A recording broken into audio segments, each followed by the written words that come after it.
that now I would like to take you on that journey just for a little while to witness what is happening in the life of al-barzakh right now. As we are living now, things in the barzakh that are occurring. One day, the Prophet ﷺ, he himself saw a dream. And when the Prophet see a dream, it's absolutely true from Allah subhanahu wa ta'ala. No doubt. They either see from Allah or nothing. Different to us. And he said, Atani atini al-layla. Last night, someone came to me in my dreams, meaning angels. They came to me too. And they took me into the skies, into the life of the barzakh, into another world of the dead, the world of the dead. He said, we reached a place. I saw before me a man who was lying down on the floor, on his back. And there was another man, a big man holding a huge stone. He would come up to this man lying on the floor and he'd throw the stone onto his head. And it'd crush his head. And the stone would roll away. The man would go to pick up the stone, and by the time he comes back to the person on the ground, his head has been restored. And he'd crush it again. The stone would roll away.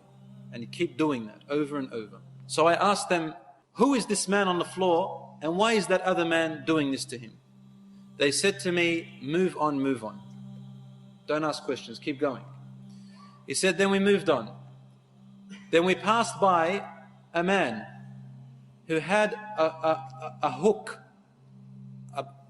a brass hook in the front of his hands. Or actually a man who was sitting down. And there was another man behind him who had a brass hook. And he would place the hook on the front of his face from his mouth.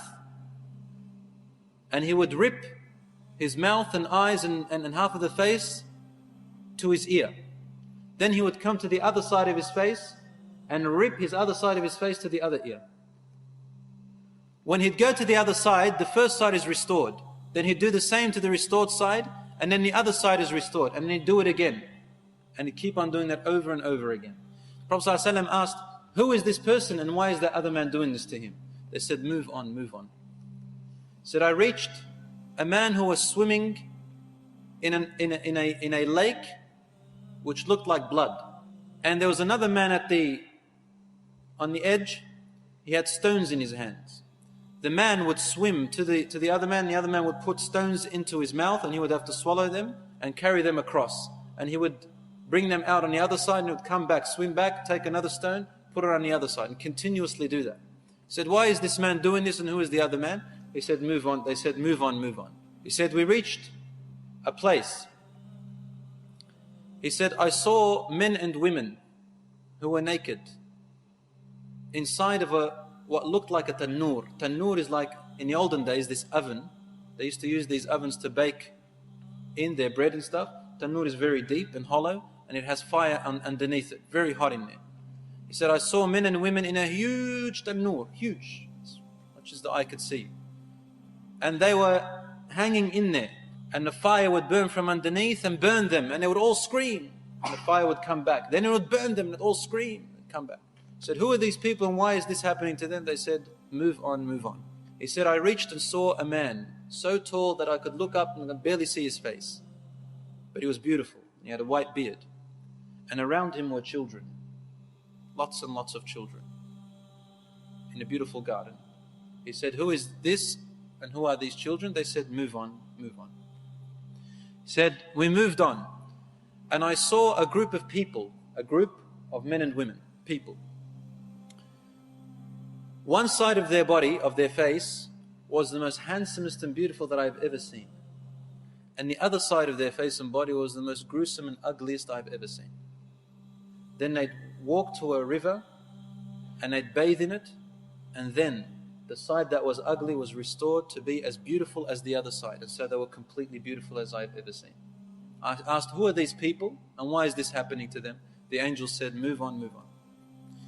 He said, I came to a man, big man, and his face was the most hideous and ugliest I have ever laid eyes on, and he didn't smile. I asked, who is this person? And they said, move on, move on. Finally, as the dream was almost over, I turned to my companions and I said, this night I have seen many strange things. Can you explain them to me?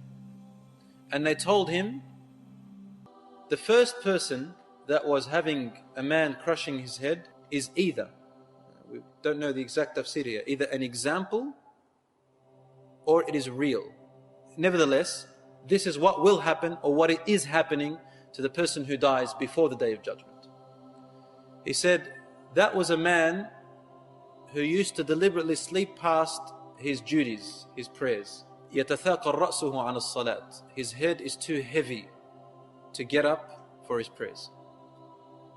And so he is being punished like this until the Day of Judgment. The second person, who were having hooks ripping their sides of their faces to their ears, said these are the people who used to spread lies about other people. Walk out of their home and spread lies about this person, that person, rumors, lies. And they'd carry on information without making sure if it's true, and they carry it about the other people, ruining their lives and their reputations. Namima. It's called namima. Yamshi bin namima. Walking in rumors and gossiping about other people. So it's being ripped. This is punishment till the Day of Judgment. The third person, who was swimming and having these stones, he said, ذَلِكَ آكِلُ الرِّبَى. He is the person who consumes interest, riba, usury. Yani, he is not in need. It's not a necessity for them to consume riba, or to take it, or to give it, and they did it. So they are being punished this way until the Day of Judgment. What's going to happen is going to be worse.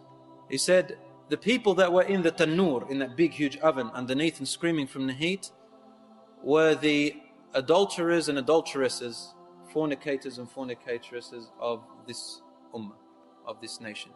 As for the people who had one side beautiful and the other side ugly, and they would wash from the river and they would be restored, he said these are the people whose good deeds are equal with their bad deeds. They burn a little bit, or these are the people whose good deeds weren't enough, to make them enter Jannah.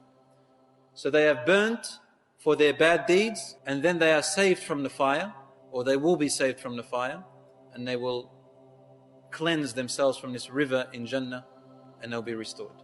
As for the tall man that you saw with children around him, that is Prophet Ibrahim alayhi salam.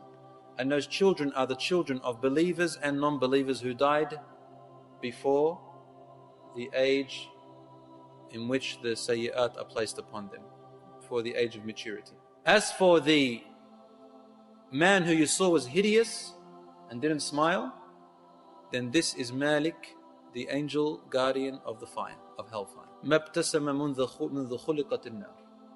He has never smiled since the day the hellfire was created by Allah subhanahu wa ta'ala. And he is the guardian who makes sure the people of hellfire are being tortured for their choice of going against Allah and refusing His message.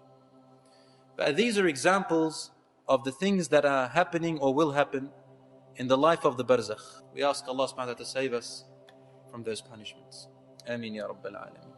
We hope you will continue to enjoy our content. Don't forget to subscribe, and by pressing the bell next to the subscribe button, you will receive updates and notifications. Thank you.